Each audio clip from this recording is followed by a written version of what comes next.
the last question I want to ask you, and that I would like to leave viewers with, is if we don't intervene, Fred, like if we don't hold somebody early, the minute they've fallen, not catch them, right? It's not about catching them. That's right.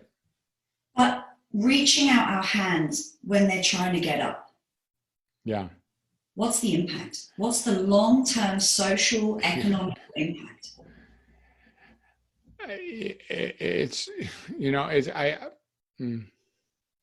doctors are often asked questions like this, and then we come up with some grandiose answer as if we can actually put a tool to measuring the level of extraordinary impact on a non-intervention. And so, an error of an omission. And so in this case,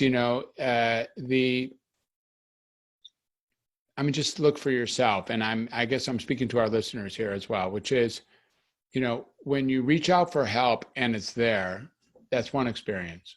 You reach out for help, you get to trust another human, you get to actually grow, you get to actually see that failure is something you're going to go through, or trauma is something you're going to go through. And what's good about it is that there'll be somebody there by the side.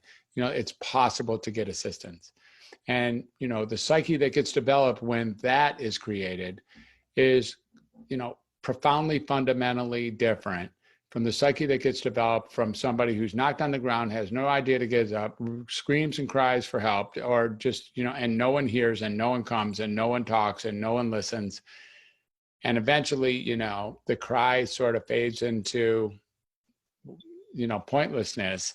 And then you're left with a hopelessness or a sense of lack of trust for all of humanity, really. So you're really looking at, the impact of not being there for someone who's asking for help versus the impact of being there for when someone does ask for help.